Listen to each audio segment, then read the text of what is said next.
Welcome to Healthy Lifestyle with Lori Ann. I am Coach Lori Ann, America's #1 success coach and strategist, here to empower, educate, inspire, and ignite people just like you to take action with jet propulsion. Today on our show, oh my goodness, we have a superstar. Lori Asbury is just amazing. She is a proven leader with 25 plus years experience in senior management, strategic brand development, organizational operations, and consumer marketing. She is skilled at just about everything. When you speak to her, you're going to find out. She's skilled at analyzing competitive landscapes, defining brand attributes, and building highly recognizable brands. We are going to talk yumminess today about marketing and branding. And she does highly recognizable brands that increase market share. She has led growth for billion-dollar brands, including HGTV, Fox TV stations, CBS television station, and is adept at driving new revenue through brand extensions, partnerships, and multi-layering marketing campaigns. She is, without a doubt, a problem solver with big picture vision and operational precision. She blends strategy with execution seamlessly. And Lori holds, of course, why wouldn't she? An MBA from Cornell University and a BA in journalism, radio, and TV film, and from the University of Oklahoma Gaylord College. And she is a lifelong animal lover, competitive equestrian, and she's a mom. She is an ASPCA supporter, and she also is a proud Sooner fan. Sooner fan. Yeah, that's Oklahoma. Oklahoma Sooners. OU sports. Yeah. What is that? A Sooner. So have you never? So Oklahoma Sooners. The Sooners. That's their. What is it? Their mascot, if you will. So a Sooner is actually, it was a criminal. So it's the people who rushed in the Great Oklahoma Land Run when they could go and stake their claim and actually get their land. They were the people who left sooner than they were supposed to. So there was a time at which there was a time of day in which they could actually rush the land and stake their claim. And the Sooners were the ones that went before they were supposed to. So there you have it.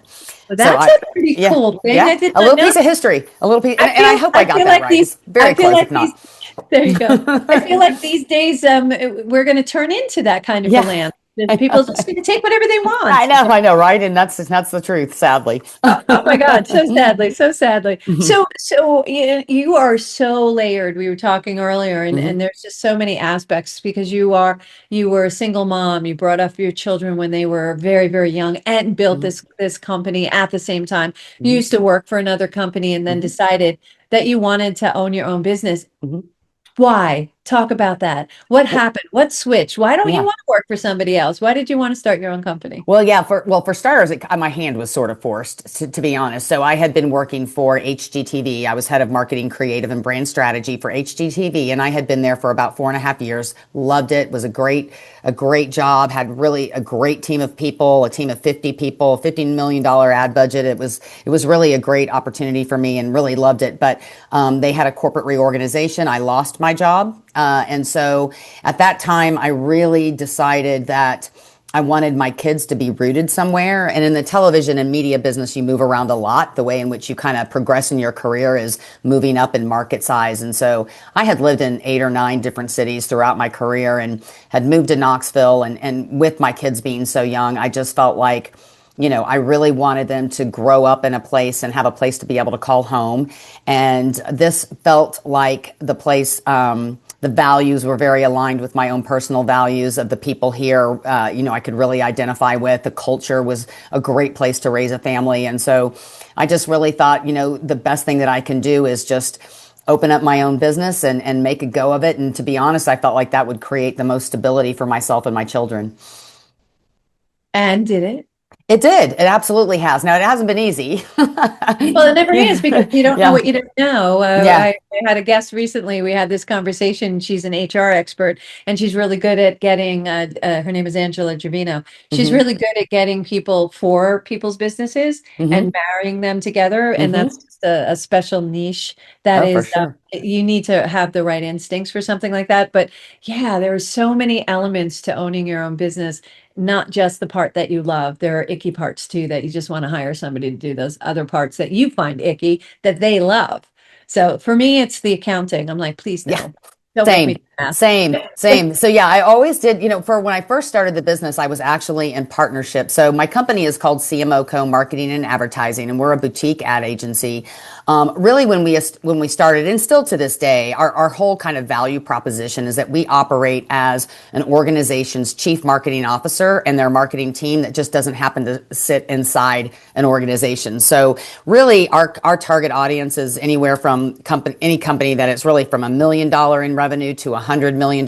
Usually, companies over $100 million in income have internal marketing teams. But our thought was that we could really come in and fill a gap for companies that needed highly strategic marketing and advertising strategies that would be aligned with a company's their income goals, their sales goals, but they didn't necessarily have that expertise in house, nor did they necessarily need it full time.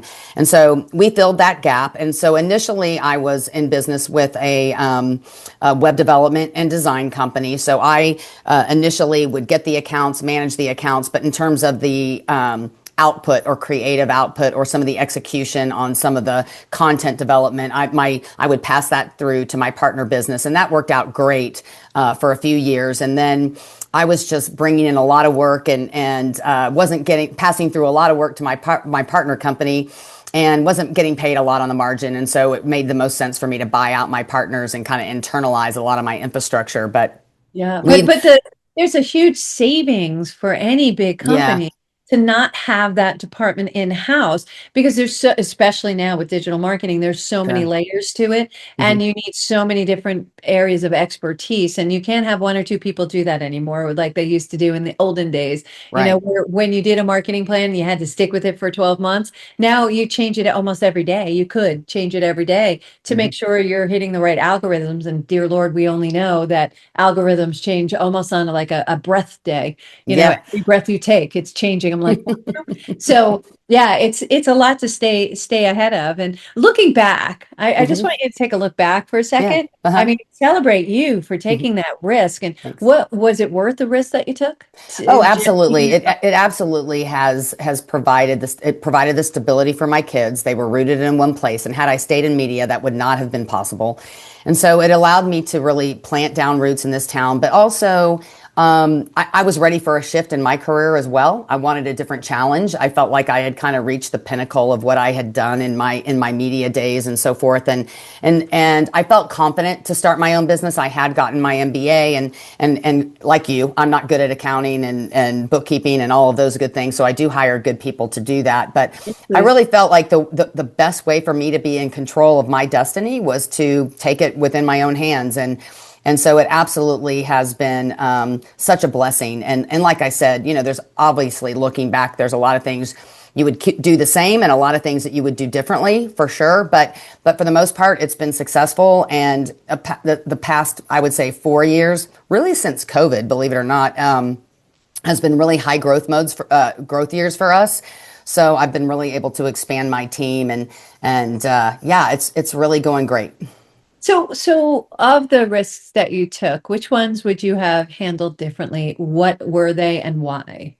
Yeah, I think, looking back, I probably should have infused more cash into the business earlier on than I did. I think that, maybe taking on a little bit more debt, to be honest, so that I could have grown a little quicker instead of just kind of waiting for me to grow just by income, just by getting more accounts. And I think had I grown my team a little faster, I could have upsold services more. I would have had the ability to take on new accounts faster than I was able to, just by growing through just simple, adding more accounts, over the months and years and so That forth. staidness comes from experience, though. Yeah. So you wouldn't know to do that because it makes logical sense.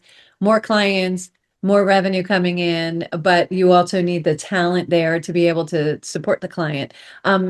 Which leads me to, obvious question. You were a single mom, right? Hmm. So how has being a single mom shaped your leadership style and decision making in business? Yeah. Yeah. Because I Yeah. know it changed my style completely. Oh yeah, definitely. It's certainly taught me to be more flexible. Yeah, you can't be super like you can't dig your heels in on things. I think, just being flexible as what life throws at you, Oh being a my gosh. single mom. Can you say what I say, which is I learned my best negotiation skills from my kids, 1000%. right? I hate to say it, they win most of the time, which is really embarrassing, but I think I have No, gotten a little stronger. But right there. definitely, yeah, yeah, definitely being more flexible, but also I think just more confident in my decision making, and knowing it's okay to make mistakes. Like, you make mistakes as a single parent all the time just because you're juggling so much, and you have to go back and really self-reflect on things that you shouldn't have said or things you shouldn't have done just because you were short on time or short on temper. And I think we're only human, right? So you have to learn to ask for forgiveness from your kids just like you do from your employees. And I think it's just okay to know it's okay to make a mistake, but also be confident in your decisions and know that you're doing the very best that you can. Yeah, so it is so important to understand that we learn from our mistakes and Mhm. that it's not a bad thing. In our schooling, our schools like mistakes are bad, big red X's and things like that. It's not. It's our opportunity to learn and understand we need more education there. We need more experience there. And by the fact that you just looked back and reflected on, it's like, well, how can I do this better? It's like, Mhm. well, I didn't handle that well. And understand that it's growth. Recognizing it, being aware of it is the first step. That makes it that gives you opportunity to make different choices the next time. It's like, oh yeah, the last time I did that, that didn't end well. So let me change my reaction and I'll have better control over the outcome, which is kind of similar to what you do in marketing. It's like, Yep. well, that didn't get received well. So let me change this and let's see if we get a different a reaction or response to that. Oh yeah, absolutely. And I may think you can't succeed if you don't fail, right? So I always feel like you can't continue to grow if you don't learn and have failures, because there's so many things that I've learned as a mother and as a CEO, and just so many things in life that I've learned from not succeeding and applying, being open-minded to learn, what went wrong, and how could I have viewed that differently or approached something differently, or how was that campaign I developed, how was that perceived by my client or their customers that didn't work, or what are things that or even when we get let go by a client, what can we do to self-reflect? And I always ask my clients, if we're transitioning out from,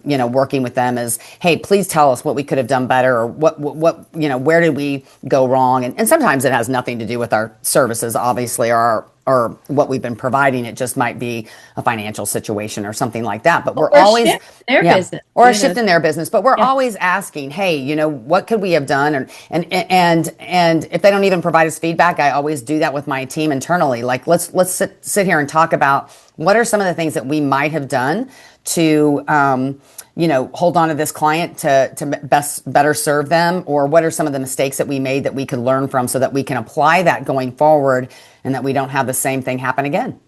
Yeah, yeah. It leads me to the next obvious, which is boundaries. We have to set boundaries. Not only do we set boundaries in business with our clients, Hmm. we set boundaries in business with our staff.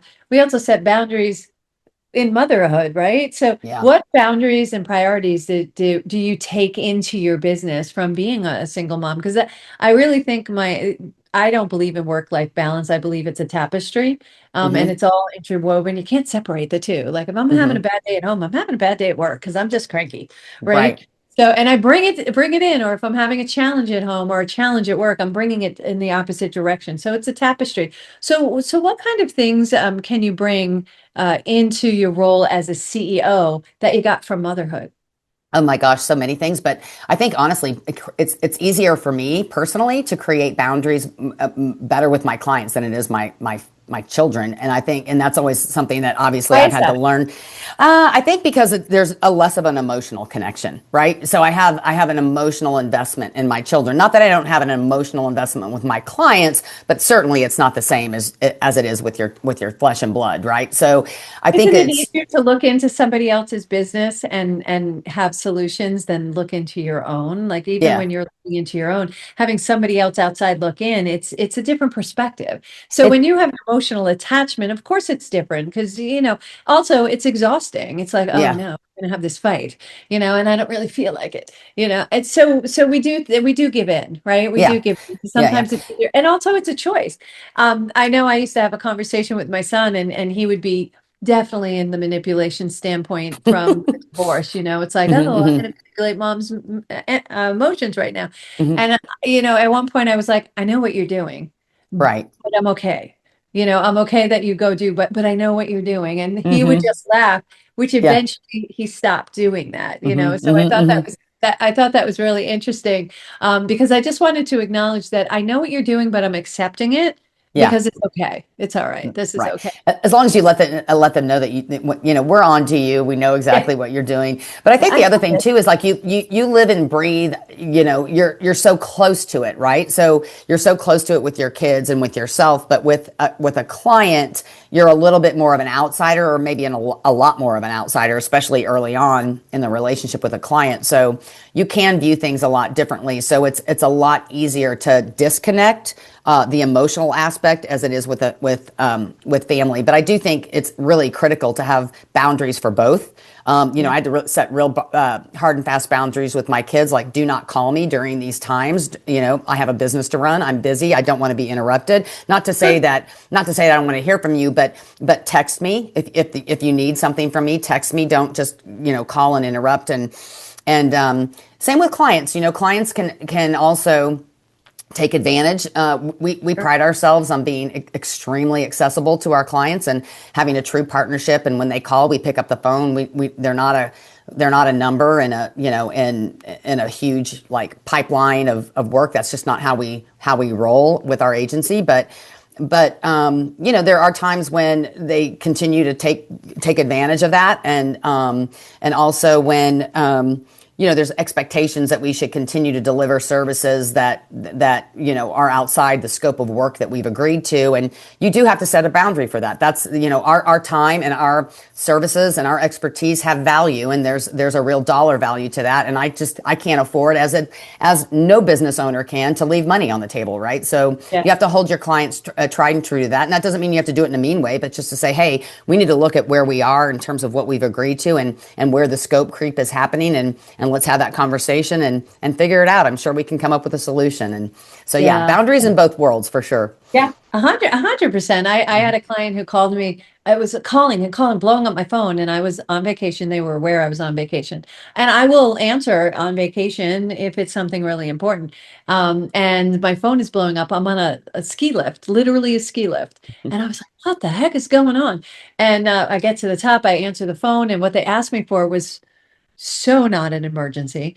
And I was like, okay, we had a conversation, and then I knew that on Monday morning we had to have a different conversation, and the Hmm. conversation was, could this have waited till this morning? And they were like, yeah, I guess it could have. And I was like, so you understand that what you crossed over, that you really pushed the relationship that we have into a different place, and Hmm. they just couldn't apologize more. And I said, I'm always here for you. You can always reach out, but just stop for a second and think, And can think. it wait? Yeah, yeah, yeah. No, Can it wait? exactly. If it I can, cool. If it can't, I get that too. That's right. I used to jokingly say to my kids, only call me if you're bleeding or dead. Yeah.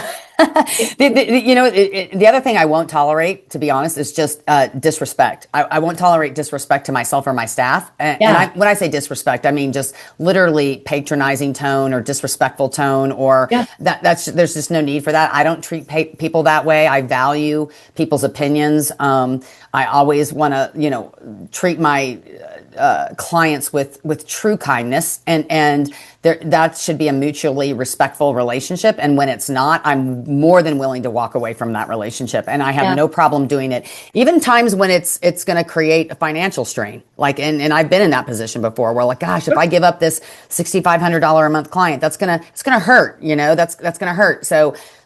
But it's the right thing to do, and I figure that it's going to come It back, and that hurts I'm doing more the to right be thing. abused than have your staff A abused. thousand And percent. put up with that. And every time the phone rings, you're like, ugh. So it's actually worth giving that up and firing a client over something Hmm. like that. This particular client understood and it was so Sure. Kind. apologetic. And Yeah. on the other side, this client, they would text first, "Are you available?" And it's like during working hours. And I was Hmm. like, "Oh, of course, you know." Yeah. Yeah. And one time it's like I wouldn't ask, but and Yeah. it's just like fun, but we had to have that exchange. And it was Yeah. a nice, kind exchange, but it was these are the things that are hard no's. And this is a hard no. So just be mindful. And if you think it is, then we'll go with it. Your company website is cmoco.com, right? And That's all the right. information will be with this Yep. episode, so you can get through Yes, to please. Lori Check it anytime. out. Lori, who spells her name the right way. I'm just Yeah. saying. Just saying. Hey, there's a right way and a wrong way, and we do it the right way. That's right. It's the way we want it to be. So, and that's the first thing that I thought about when I met you was that you spell your name right, so you have to be really cool. So, we're going to do this. We're going to take a quick break and we're going to come back and we're going to talk more with Lori about marketing and other extraordinary things, including what, believe it or not, this woman was an equestrian. Again, I don't know anything that you haven't done. So we're going to take a short break. We'll be right back. You're listening to Healthy Lifestyle with Lori Ann. Don't go away.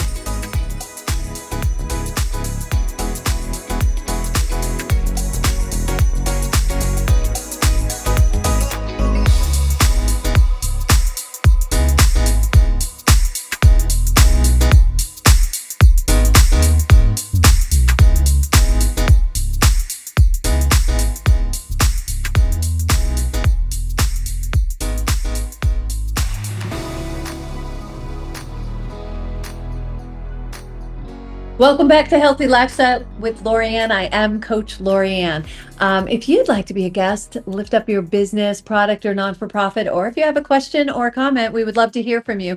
Email us at healthylifestylewithla@gmail.com. That's healthylifestylewithla@gmail.com. And of course, my team and I, we respond to all of your emails, and many of the guests we have are as a result of you and your feedback. So thank you. We really appreciate you so very much. Today, we are talking to this wonderful woman, Lori Asbury. And Lori, you are just so good. I love your company, CMO company. CMOCO.com is your website. Love what your experience and how you brought your past and your trajectory of your business. And you're so inspiring to start your own business and take those risks and take those jumps. You had two small children and you jumped into your own business. I just high five that big Thank time you. on Thank that. you. Whether or not it was, divinely guided, which I believe it was. I do too. That is to me so incredible when you look back and go, it wasn't that the best gift I was ever given to be A able to. 100%. Yeah, yeah. Yeah. So we were talking and you are an equestrian. So, Yes. and I love to, because I used to ride horses. I wouldn't consider Hmm. myself an equestrian. I love Hmm. horses. But Hmm. from every experience I have in my life, I generally take from it and I bring it back into my business. So have you done that? Have you learned things in the sport of equestrian Oh yeah. and brought it back into your business? Oh, 100%, because it's really all about resiliency, right? And that's what you have to be as an athlete, and that's what you have to be as a business owner. So there's so many life lessons that I would say translate from the ring to running my own company. There's just especially, again, talk about failure. I mean, in writing especially, because you're not necessarily the only one in control of how your ride may go or how your competition may go, because you're working in tandem with a 1,800 pound or 16 to 1,800 pound animal that obviously has a mind of its own. But so and also it's extremely there's so many nuances to the sport. So there's so many subtleties and things that a judge will see that will take points off, and things that you don't necessarily experience. So there's a lot of sometimes miscommunication or not understanding maybe why something happened and why it didn't go the way it should have gone. And that's such an accurate kind of reflection of what happens day in and day out in business. So yeah, there's so many great things that, you learn as, doing that sport into translating that into business. I love how you repurposed it. Hmm. I help people repurpose skills from one industry to another, and Hmm. you're repurposing it from your sports and repurposing. And that's why I love sports. Sports are Hmm. really good about how do you communicate, and whether it's verbal or nonverbal. how does that communication happen? And am I paying attention? Am I picking up those little nuances that are coming at me, and am I responding to them? So I love that about that. I'm sure, because having gone through it myself, you've had burnout in the past. And to me, it starts with really having good habits. So do you have a certain system of habits that you have to help prevent or slow down Yeah. burnout from creating a lifestyle that you can really sustain? Sure. And I think, the one of the things that I feel like has contributed to success that I've had either as an athlete or in business or really in anything is that I'm very self-disciplined. And so if I'm doing something, I'm going to be fully committed to it. So I don't like to do things 50%. If I'm doing something, I like to do it 100%. So I limit what I do. So if it's being an equestrian and competing in the show ring, and that's what I love to do, then I'm going to be committed to that, and I'm going to do that, and I'm going to do my business, and that's what I'm going to limit myself to. So I try not to spread myself too thin as much as I possibly can, and that means saying no to things that come up, like being a board member or getting involved with this charitable organization. It doesn't mean that I don't get involved with those things, but I choose the timing of those things so that I don't stretch myself too thin, so that I don't feel stressed out by not being able to be 100%, because that's how I internalize things. So if I'm not doing something fully at peak performance, then I'm not going to be happy with myself, and then it's going to stress me out. So I do try to limit what I do, but I think just being super consistent. I make my bed every morning. I think that's a key to success. Just simple things, simple routines, simple things that you do every day, getting yourself in just consistent routines that actually provide benefit and value to your life, I think ultimately will lead to success. Yeah, yeah, and that's definitely one of the core values to success is consistency. Hmm. Consistency is built of habits and doing things and making sure that, you show up, and in my language, you play out full. Right. You're 100% in. When you make the commitment, you make a commitment, and that's very admirable And it's for. hard sometimes. I mean, you're tired. Like, I mean, there'd be days where I'm really tired at 6 o'clock. My horse needs to be ridden. I've got to go to the barn and I've got to put in the work because he's a performance horse. He needs the work. I need the work. But in that regard, I will say one of the blessings of that sport is when you get up on that horse and you sit on that horse, it's almost like the weight of the world comes off your shoulders. It's extremely therapeutic. And so it is a lot of work and a lot of self-discipline required to be successful in that sport, but it's also extremely cathartic and very, very therapeutic. Yeah, well, when you're on horse, there's a lot of dangers involved to it, Sure. and You can't think physical. about much else other than just what You you're doing. can, and Yeah. that's why I think it's cathartic, because you can. It's kind of like when Hmm. I jump on my motorcycle. I can't think of Hmm. anything else, and if I am, I'm going to endanger myself Yeah. and for others.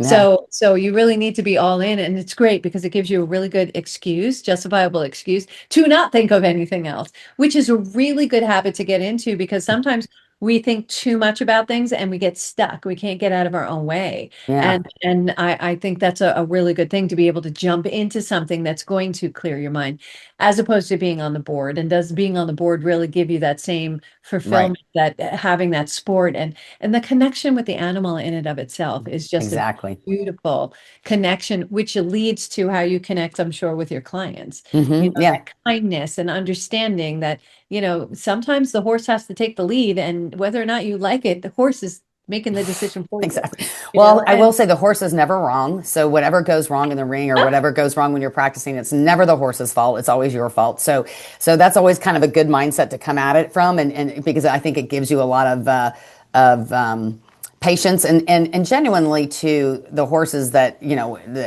I work with or that ride and my friends that ride, they genuinely don't ever want to put a foot wrong. I mean, they're just such good animals, and it doesn't mean that they won't get spooked or that they won't have a mind of their own and want to go do something that you don't want them to do, but they genuinely, even if you get ditched when you're riding, if they buck you off for whatever reason because they were spooked, I mean, my horse would come and just stand over me. Like he would know he ditched me, and he was like, "Oh, I'm sorry. I did not mean for that to happen, but that scared me." And I kind of took off. And so, yeah, I mean, it really does kind of teach you a lot of patience for sure. And humbling. yeah, yeah. It's humbling, And right? Don't you yeah, think? say what Yeah. now? It's humbling. Oh, extremely humbling for sure. But that's all good. We all need to be humbled. That's for sure. 100%, 100%. We're in that mindset. That's a really good place to be. So, what advice would you give leaders who struggle with to balance ambition? I always joke around. I'm like, I'm not competitive at all. All right. Yeah. Anybody who knows me knows that that's not true. The balance between ambition and personal well-being, that taking care of yourself and ambition. Because you made that choice of doing hmm equestrian as opposed to sitting on the boards, hmm the hmm board. hmm Yeah, that's putting ambition aside. So let me tell you a story that I think is really kind of cool. So I'm in a life group study through my church, and we're studying the book of Ecclesiastes, and we're reading a book called Living Life Backwards, and it's been so eye-opening for me because it actually talks about that all the time that we spent toiling for work, and all the things the time and attention we spend trying to get ahead and get ahead and get ahead and get ahead, and we're never satisfied, and we're always yearning for more, and really, what do we want to be remembered by? And it's not necessarily now in my advanced years and having done this for a while, it's like, sure, I love my agency and I'm so glad and so proud of what I've been able to build, but it's not necessarily what I want to be remembered for, right? I want to be remembered for loving people. And so really put into perspective, how is it that you want to be remembered? And then that, I think, allows you to kind of adjust the framework of how you're living your life every day. How am I spending my time? What am I investing my time and resources into? And really, how do I want to be remembered? Because quite frankly, none of us will be remembered for the most part. It's like from dust you come and dust you till you will return. So it's really, what is that legacy that you want to leave? And a lot of people are very successful in this world. So, if we can touch people in a way that's positive or change people's lives because we were kind to them or offered an opportunity to them, I think that's really good. But I do think that helps shape how you approach every day and how you spend and invest your time. Yeah, to me, that is the definition of success, is how you hmm approach each day and how you touch each person. There's a native, I'm a partial Iroquois, and there's a Very. Native American um, ritual that they have. It's a teenage thing. Once you become a teenager, the whole village will hmm stand in a circle around you, and they put a whip in your hand, and you whip the whip around your head. And as soon as the tip of that whip touches another human being, you are responsible for how you interact with that being. And I will never forget that, because it really does make a big difference on how you interact and how you want to be remembered, and hmm showing that kindness, and just how you also want to be treated back. So taking people and sending that love, and being kind human, and seeing that we need each other. It starts here. It starts with you. And I think that's the most important thing too. So you're right. No, it's That's definitely something. true, and it just creates balance for you too. I think you can say, okay, like I can invest every single ounce of my day into making the company bigger, but ultimately, what is that giving back to the world? And so I think it's not to say that you shouldn't put in the work. So of course I do put in the work day in and day out, but you also Sure. have to create that balance between what you're doing with your business, but also what you're doing outside your business that can help make the world a better place. Right, right. And it's that give back. It's that give hmm back element. That to me is the definition of success. Success is very personal definition. Sure. Wealth is a personal definition. Success is a personal definition. So many people, I've had this one client, she kills me every time we do goal setting for the next year, right? We're talking about her lifestyle. She's like, I want to make $1.2 million. And I was like, okay, but what do you want to do in your life? Yeah. What do you really want to do in your life? But it's always Uh, that number, Right, always right. that number every But you year. should And I get was to like, that number. She'll want a different number. That's the I'm whole point. hoping. Yeah, yeah, yeah. And that's good. You always want to continue to grow, but you're also like, we always are going to want to yearn for more, right? So where do we find contentment? And I don't Well, know. that's Like I'm ambition. just saying, those are all the things that I'm asking myself. So it's all like, where do we find contentment? Where do we find true happiness? What do we leave behind that's actually going to be something more meaningful than just the almighty dollar, right? Which Yeah, is a yeah. good thing. I'm not saying that having good money, a lot of money, is a bad thing. I'm not saying No, that at and, all. and But and being yeah, competitive is not a bad thing yeah, either. It's what makes agreed, people want agreed. to do better and get more in the whole nine yards. But what brings you joy? Yeah. If your work brings you joy, that's good. What else is going to bring you joy? What are you giving back to the people around you? Are you bringing joy to other people? So, you'll hear me talk about joy a lot, but I just really thought that it struck me when you were talking about the horse, is that connection with the horse that brings you Hmm. the joy, and you made a Hmm. choice. The choice was not necessarily, you could probably have gotten more money if you had Hmm. sat on that board and the whole nine yards, but you chose to do something more sports oriented, which Hmm. also was good for your body, mind, and soul, Hmm. which you brought back a better perspective, maybe even a clearer head when you're interacting with not only your clients but your staff. Yeah, You have yeah. a staff, a whole. But funny thing is, though, however, I probably could have used more money in order to continue with horses more as much as I like to because they're so expensive. But definitely, agreed. Absolutely agreed. It's just making those choices about kind of what grounds you and finding that balance of something else that's going to kind of wait out what you're doing day in and day out to give you more centeredness and more peace. Yeah, yeah. Staying on the horse thought, the equestrian is, Mhm. what if, are there any specific lessons that the show ring that translates directly to running a business? Yeah, defeat, right? So I think just again, it's never going to go perfectly when you go in the show ring. Very rarely does that happen. And I think it's just being able to learn from each trip. That once you go in the ring, and how can you apply that to make something better the next time? It's just like what we try to do day in and day out at work, is what can we learn from a client, or what can we learn from a campaign, or what can we learn from something that didn't go right that makes us better as an agency the next day. So it's just self-education, just continuing self-education. And that's one of the things that I really try to encourage with my team, is continue to grow in your own skill set. I'm really a big proponent of lifelong learning. So continue to get education, listen to podcasts, read books, take classes, take workshop, read white papers. I try to encourage my team to do those things. I try to do those things.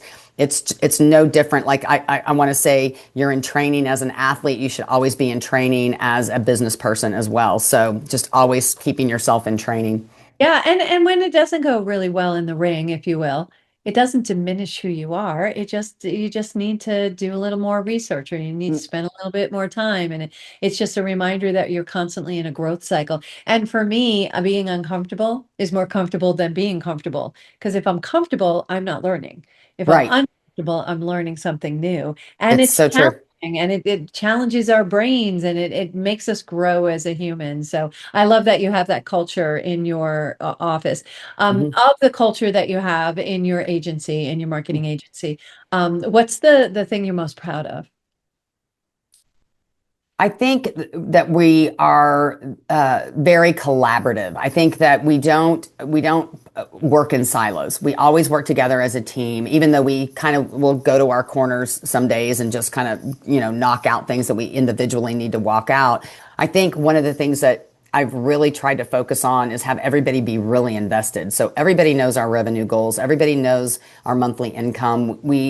We talk about it frequently. We talk about ways to grow. I want everybody in my organization, and we're small, so it's easier than if you're working with, a company that has 200 employees or what have you. But I do want everybody to have a voice, because I think that the more that people are invested, or the more that employees are invested, they feel they take ownership, and I think it makes it more fun for them to be here day in and day out, and they feel the rewards that we all experience. So it's not just me owning, winning as the owner of the business, but we're all winning because everybody took part in leading a client to success, or getting that next big account. And we celebrate our wins. We really do try to celebrate our wins in fun ways that keep everybody excited and and engaged and motivated. I love that, because it gives you a reason to go in, because not only are you seen and heard, but you're contributing. Right. And there's a sense of value that, you matter enough to know this information. And we're going to do this as a team. I love that concept. Where do you get that Mhm. from? I don't know. I think it's just part of who I am, but I've worked in cultures that weren't like that, and Yeah. it was suffocating, right? And so and I'm a big believer in hiring people that are smarter than you. So, I'm really good at what I do, but I also know there are a lot of people out there that are better than me in the individual fields that make up an ad agency, right? So I'm really good at creative, but I've got an executive creative director who's far better at it than me. I've got a media planner who's far better at that than me.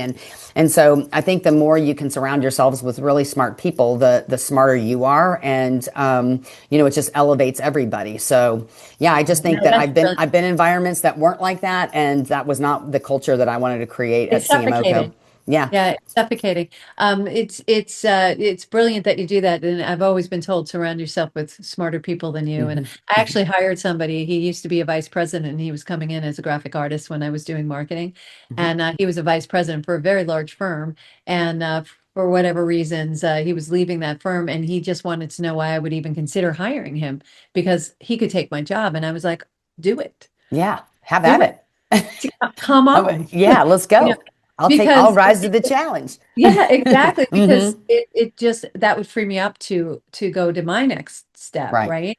Right. And totally brilliant at what he did, and I'm so Hmm. glad that I hired him. But I thought that was an intriguing question. I was just like, Hmm. "You want the job, don't you?" Because I was Yeah. just, why would you ask me that question? But it was a really good question, and I love it to this day. Is I would hire you because you're really good at what you do, and I want to have somebody better at it. Otherwise, I'd do it myself, Plus, I right? think it level sets us from being so self-important, right? I mean, it's like it's I want to be able to walk out the door and know that the company is still going to run just fine, and I want to be able to go take a vacation or take a day off or go run an errand or go do something and know that I've got fully capable people of running the ship while I'm not here, and I know that's the case, and so I really do think just we're all replaceable, right? And so even as self-important as we all think we are, or that we're the kings of our kingdom, so to speak. I think that, you know, just having Which is really good people. it's an important mindset to have, but Hmm. to have the reality check of knowing that you're surrounded by people who can handle it. The other thing that I think that's so brilliant about that is people come in with really great ideas. I'll throw something out to my team, and they'll make it so much better than I could Yeah. have even imagined. And that Hmm. is so exciting. I love that growth. I love Yeah. that part of it. And I was like, huh, that's great. Let's do Right. it that way. I do this exercise where everybody stands on one side of the room and they have to get to the other side of the room, but they can't do it the same way. But the goal is the same. The goal was to get to Hmm. the other side of the room. So Hmm. there's many, many different ways to do the same Right. thing. It's just how are you going to get there? And Right. it's not, it works for me this way, but it might work for you a different way. And that's the beauty of the flexibility. Last thoughts. Sure. I'm a take action coach. Yeah. So Yeah. for our listeners, once we're done with the episode, what can they do to take action today Yeah. to take next steps? Sure. So if you have, if your business is growing and you need help growing that business, we're certainly here to help you. We approach everything extremely strategically. We don't jump straight to campaign. We want to know what your business goals are, what your financial goals are. We want to understand your business, your competitive landscape, and help you reach your goals. And so if you need help with that, please reach out to Lori at CMOCO. That's LORI at CMOCO.com. Our website is CMO.com. Also, we have some thought leadership, white papers, some really good, like 5 things you should be doing to market your business. If you just go to leadwithlori.com, that's just going to redirect you to our website. There's some resources there, free downloads. There's a survey that you can take. So there's some things that you can do that provide you some free intel, if you will. And then, of course, if you have any questions or you're looking at growing your business, please just reach out. We'd love to work with you or love to have a conversation. Oh my gosh, Lori, this has been great. Thank you Yeah. so much. Thank you. I've had a great time. Same, absolutely same. And thank you all for joining us today on Healthy Lifestyle with Lori Ann. I hope we earned the privilege of your time. Again, I want to thank our guest today, Lori Asbury. I want to say your name right, from CMOCO.com.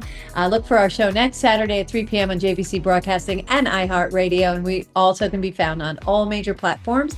And we'd be so grateful if you please like, follow, share, comment, and subscribe. In the meantime, until next time, I am Coach Lori Ann, America's #1 take action success coach and strategist. Let your dreams be bigger than your fears and let your life be filled with joy. Until next time, take Take care. Thank you so much, Lori. Thank you.